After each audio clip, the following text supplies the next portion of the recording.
헌법 존중 정부 혁신 TF를 정부 내에 구성했으면 당연히 해야 될 일 같아요. 네. 어쨌든 이게 내란에 관한 문제는 특검에 의존할 게 아니고 독자적으로 해야 될 일 같아요.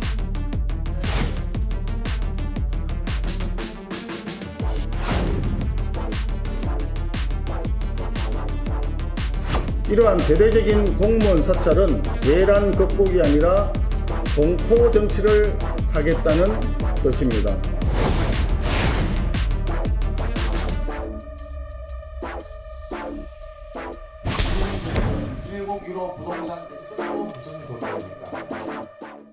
자, 오늘 이재명 대통령이 SNS에 글을 올렸습니다. 화면을 한번 보시면요.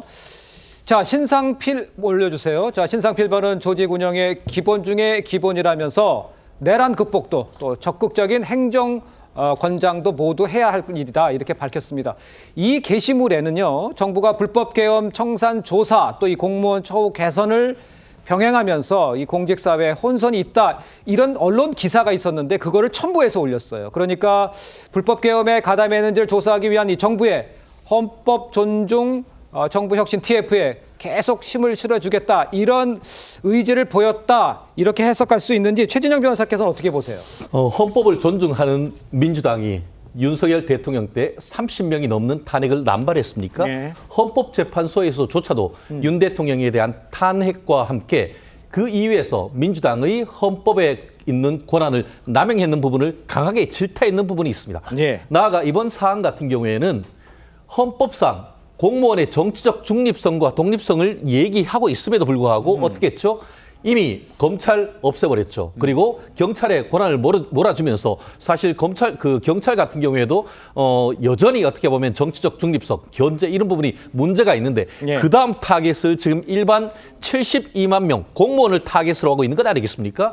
지금 엊그제 지난주 내내 문제가 됐던 것이 공무원의 개인 휴대폰, 나아가 공무원의 퍼블릭 그 PC 이런 예. 부분에 대해서 법원에 어떻게 보면 압수수색 영장도 없이 임의적으로 제출하라라는 것이 과연 가능한 것인가? 예전에 그 변호사 시절 이재명 대통령이 뭐라고 했습니까? 일이 생겼을 때, 일이 잘못됐을 때 다른 건 몰라도 휴대폰은 뺏기지 말라라고 했던 그때의 기억 안 납니까? 결국은 모든 것이 임의 제출이라고 하지만 임의 제출 안 했을 때 그거에 대해서 당신 부역한 거 아니냐라고 하고 그에 따르는 부역위원회, 네. 인민위원회를 한다고 하면은 어떻게 정치적 중립성을 보장할 수가 있겠습니까? 말은 지금 당근과 채찍이라고 하지만 크게 통합하는 리더, 대통령의 역할이 무엇인지 다시 한번 생각해야 된다고 생각합니다. 알겠습니다. 최진영 변호사가 쭉쭉 설명해 올렸는데 그런데 이제 이 대통령이 이런 글을 올리자 국민의힘에서는요 논평냈습니다. 화면을 보면서 제가 설명해 올리도록 하겠습니다. 자, 이재명 대통령은 자신이 신상필벌은 생각해 본 적이 있나? 이재명식 숙청 작업에 명분 쌓기에 박차를 가하고 있다. 이렇게 이야기를 하면서 내 편에 서지 않으면 내란 공무원이라는 주공글씨를 받겠다는 이 무시무시한 겁박을 하고 있다. 이렇게 비판을 했어요. 그러니까 아까 공무원들이 이게 내란에 협조했는지 아닌지를 이걸 확인해 보는 자체가 크게 문제가 있다는 이야기를 하고 있는 것 같은데 양태정 변호사께서는 어떻게 답하시겠어요? 그 공무원은 신상필벌이 중요하다는 것은 뭐 예전 뭐 정혜용 선생의 이제 목민심서에서도 강조되는 내용입니다. 즉 예. 이런 공직자들이 그 당이 상을 하고 잘했을 경우는 상을 주고 부패한 공직자에겐 벌을 내리는 것이 공직사회의 정화에서는 당연히 필요한 거고요. 예. 사실 이번 조치는 대부분의 공무원들을 지키고 보호하기 위한 것입니다. 왜냐하면 공무원의 정치적 중립을 위반을 해서 과거 12.3 비상계엄과 그로 이어지는 지금 내란 혐의 여러 가지 불법에 가담을 하고 이제 위헌적 조치에 가담했던 공무원들이 지금 그것을 속이고 정권이 바뀌고 정부가 바뀌니까 다시 마치 뭐 제대로 된 공무원, 그러니까 무슨 뭐 적법한 행정을 한 것처럼 해서 승진을 하고 잘 나가는 그런 조치에 대한 많은 불만을 갖고 있는 정상적이고 적법한 공무원들이 그러니까 예. 비난이라든가 불만이 많단 말이에요. 그러니까 예. 그런 거에 대해서 제대로 일을 제대로 처리하고 적법하게 한 공무원들에게 상을 주고 위헌이나 불법에 가담한 이런 공무원들에게는 당연히 징계를 내리고 인사조치를 내리는 것이 공직사회 기관에서는 꼭 필요한 일이라고 생각합니다. 알겠습니다.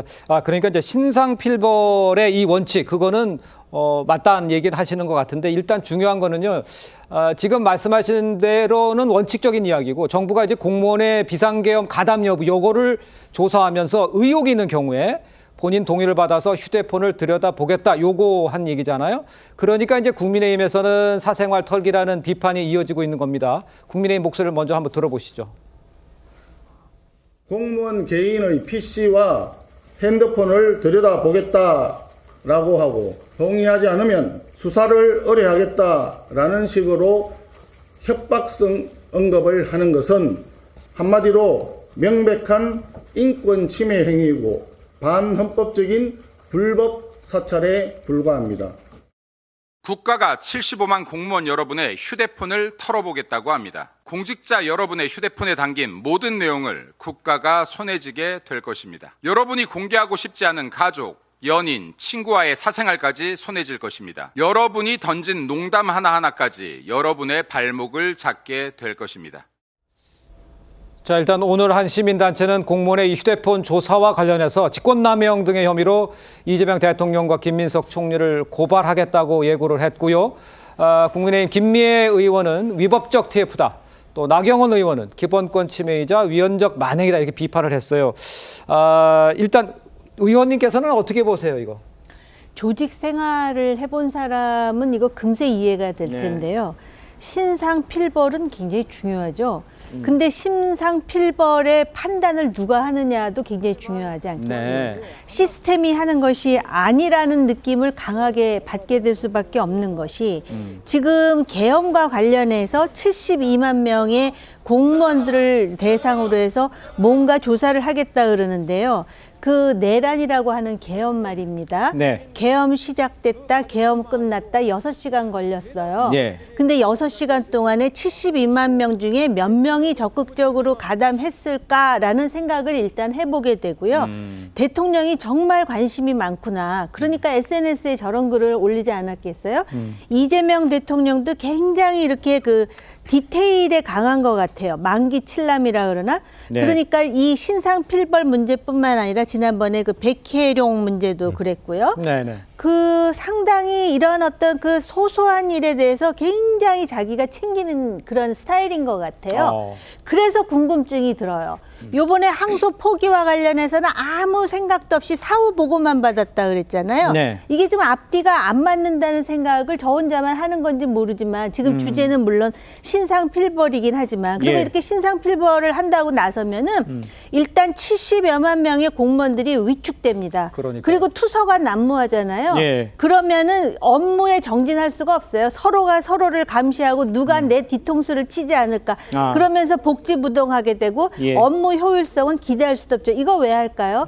결국 진영 논리에 의해서 내 편만 여기다 두고 쓰겠다라는 것인데 예. 이거는 굉장히 그 신상필벌이라는 굉장히 그 금과 옥조 같은 사자성어에도 불구하고 아마 그 취지대로 안 될 거라는 그런 그 부정적인 생각이 드네요. 알겠습니다. 교수님께는 이렇게 여쭤볼게요. 이제 의원님이 얘기하신 것 자체를 좀 해석을 해보면 이런 것들은 글쎄 신상필벌이라는 아주 중요한 일은 뭐 맞는 말이죠. 하지만 지금 이 상황에서 핸드폰을 들여다보면은 공직사회가 혼돈하고 걱정하게 된다. 일을 제대로 할 수 있을까? 이 말을 지적하시는 것 같아요. 예, 뭐 상당히 뭐 일리 있는 지적이라고 저는 생각을 합니다만 예. 그러나 저는 뭐 불가피한 측면도 있다는 생각이 듭니다. 예를 그렇습니까? 들면 예. 지난 12.3 비상기원 같은 경우는 대한민국의 헌법 질서가 붕괴될 수 있는 정말 국가적인 위기 상황이었는데 예. 상당한 이 그 공직자로서의 소임을 저버린 채 기회주의적 처신을 한 공직자들이 일부 있었다. 네. 그런 것이 드러난 바가 있잖아요. 그러나 그에 대한 책임을 묻기에는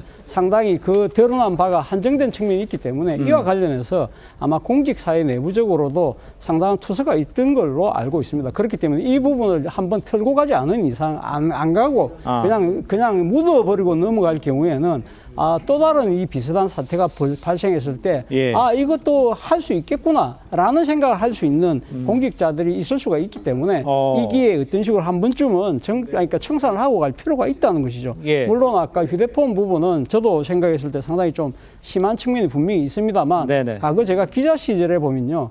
과거 그러니까 외교나 안보와 관련된 주요한 사안이 일종의 뭐랄까요, 언론에 누출이 돼서 보도가 됐을 경우에 예. 그 관련된 담당 공무원들에 대해서 역대 정권들이 휴대폰을 제출받아 가지고 이렇게 나름대로 조사를 했던 그런 전례도 있습니다. 예. 그런 사안에 미쳐본다고 한다면 좀 지나칠 수는 있지만 네. 이런 부분들에 대한 우려를 아마 이 정부가 나름대로 잘 담아서 제 생각에는 속전속결로 그리고 엄정한 기준으로를 통해서 그러니까 지금 그 뭐랄까 대상자를 최소화하는 식으로 저는 뭐 이 사안을 알겠습니다. 그러니까 처리해야 되지 않을까 하는 생각이 근데 듭니다. 최진영 변호사님 이게 문제가 뭐냐면 취지는 알겠어요. 그러니까 어느 정도 사람들이 거기에 관여돼 있기 때문에 확인해 봐야 된다라는 그 논리는 이해가 가는데 이거를 글쎄요 그 사생활 침해 논란도 있는데 핸드폰을 검열하고 PC를 본다.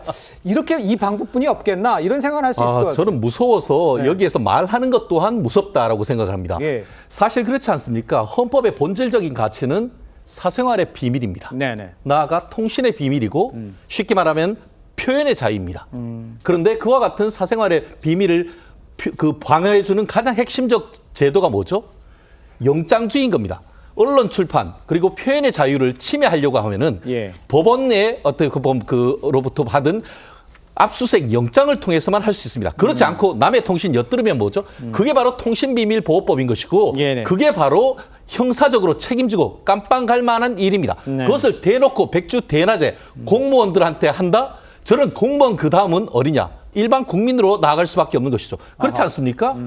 어떻게 국가에서 내준 휴대폰도 아니고 개인 휴대폰 어떻게 국가가 한번 휴대폰 사는데 공무원한테 도움이라도 줬습니까? 네. 국가가 통신을 하고 하는데 그거에 대해서 내가 돈 다 내주면서 필요할 때에 동의라도 받았습니까? 결국 개인정보보호법, 공공기관 통신비밀, 공공기관 개인정보보호법, 관련되는 통신비밀보호법 모든 것을 다 위반하는 것인데 예. 제가 봤을 때 저렇게 하려고 하면은 민주당이 나서가지고 통신비밀보호법에 단서를 만들 것 같습니다. 이재명 정부가 하는 것 중에 다만 공무원의 어떤 그 통신은 예외로 한다는 그 법 개정하고 한번 해보십시오. 알겠습니다.